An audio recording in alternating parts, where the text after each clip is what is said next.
Welcome to the live stream. I want to start with a game that I misunderstood most of my life. And thanks to Ted Lasso, I don't misunderstand it anymore. And that starts. Now, if you're like me and you didn't grow up playing, then you probably assume what I assumed, that the goal is the bullseye, right? It's in the center, it's the smallest circle, so it looks like success. But it isn't a target. Apparently, and I didn't know this, in competitive darts, the most strategic place to aim is the triple 20, which is that thin, like, sliver of space off to the side. It's worth the most points. So aiming for the bullseye over and over isn't precision. It's essentially inefficiency wearing precision's clothes. Now, when I learned this, it didn't land kind of as trivia. I think it landed more like an accusation, because I've spent a lot of my life aiming at things at the center of things, assuming that the center was the point and exhausting myself chasing the wrong kind of precision. And that's what this live stream's about. I'll warn you now, it ends somewhere kind of uncomfortable, which is what most of what you call discipline is, a system with just no room in it. So here's the thing about the wrong center. Nobody chose it. It just looks like the target. It's the biggest number, the most hours, the unbroken streak, the inbox at 0. The thing that would look most impressive if someone were watching, and crucially, the easiest thing to measure. Now, a couple of weeks ago on another live stream, I said that the rules were running your days. And those rules that were running your days were never chosen. They arrived, and you obeyed. And then in the last live stream, which is the Lantern Lyceum, we drew the line between a rule and a regulation. So a rule is a switch, a regulation is a thermostat. In this live stream, we're going to go into the question that's underneath both of those. Because you can convert every rule in your life into a beautifully responsive regulation, and you could still be aiming at the wrong center. A thermostat set to the wrong temperature is still a very good thermostat. So, what are you actually aiming at? And who told you that was the middle?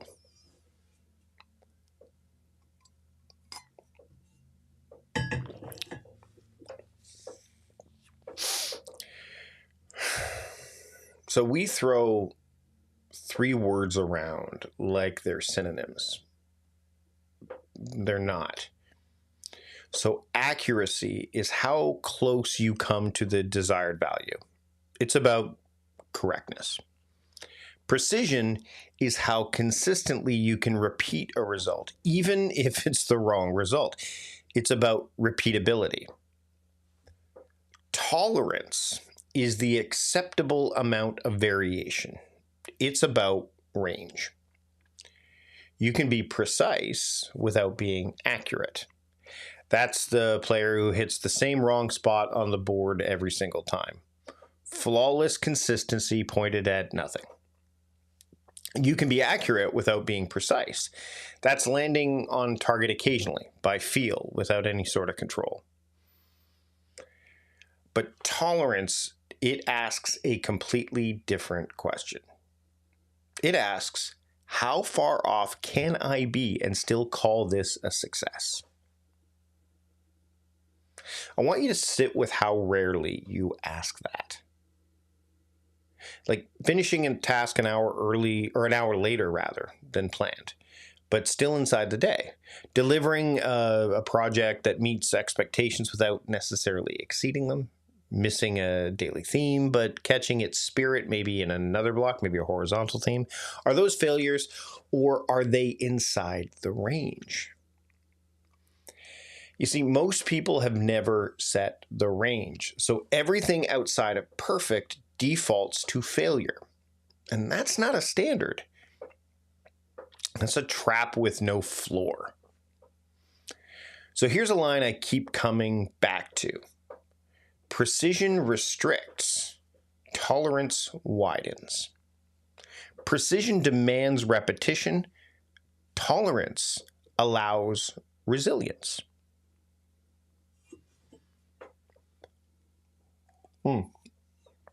Let me put this a different way, because there's a version of this argument that's easier to feel than to define. Take a photograph. I mean, don't take one, but think of a photograph. A photograph is not a picture of everything. Every photograph you've ever loved was made by leaving things out. The frame is the decision. Move it 6 inches left, and it's a different photograph. Same room, same light, same day. Nobody looks at a great photo and says, what a shame about everything outside the edges. And that's what a regulation is supposed to be. It's a frame, not a cage. A cage tells you what you can't do. It reminds me of that song in Tick, Tick, Boom, you know. A frame tells you what you're choosing to hold, and it accepts without drama that everything else is outside it. Action speaks louder than words. That's the song from Tick, Tick, Boom. So let's talk about the difference, because the difference is what happens at the edge.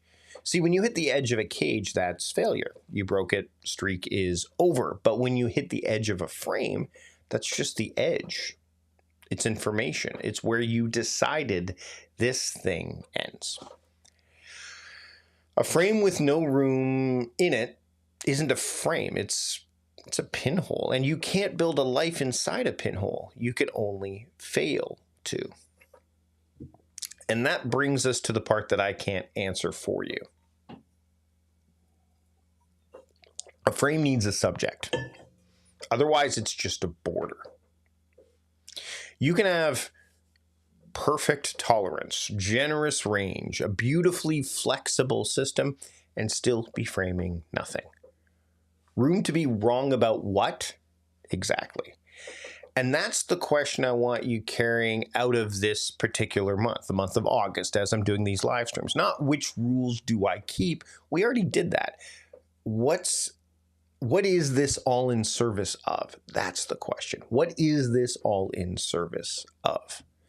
And I want to name this season honestly, because it's coming whether we discuss it or not. You see, in about 6 weeks, the year tightens, the calendar year. September arrives with its fresh start, the calendar fills, everything you've loosened over the summer quietly re-cinched. The tolerance goes first. It always does. It's the thing that looks most like slack when you're busy. So here's the actual assignment. I want you to pick one thing you're carrying into fall, if you're in the Northern Hemisphere, or whatever season you're in. One commitment, one practice, one standard. And set its range before the pressure arrives. Not the goal, the range. How far off can this be and still be a success? And then write the number down. Say it out loud. Tell somebody. Because if you don't set the range in August, September sets it for you, and September always sets it at 0.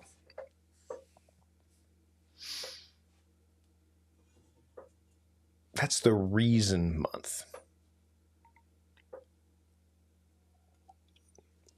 3 weeks. We've gone over the rules you never chose, the difference between a rule and a regulation, and now the range that makes a regulation survivable. That's what we did during the last few weeks. But one thing before I wrap this up. It's a fairly short live stream here, but this kind of work is generally hard to do alone. Not because it's complicated, but because you're the least reliable witness to your own defaults. You can't see your own frame. That's what a frame is. So I've been building something for that beyond the book that's coming out. It's called the Productiveness Sessions, and it opens soon. And if you're on my weekly email, you'll hear about it first. Go to mikevardy.com/light to get on there. I'm not going to talk much more about it today. Got a book coming out. There's nothing really to go into yet. I'm just telling you it exists so that when it shows up, you have a sense of what it is. Next week, the next live stream is the last live stream in August before things kind of get loud around here. I want to talk about the sentence I end every one of these with, and you've probably heard 50 times and filed under sign-off. It really isn't a sign-off. It's the whole argument, and it's the door into what's coming in September of 2026. So set your range. Frame something worth framing and give yourself the room to be wrong on the way there. So until next time, stop doing productive and start being productive. I'll see you later.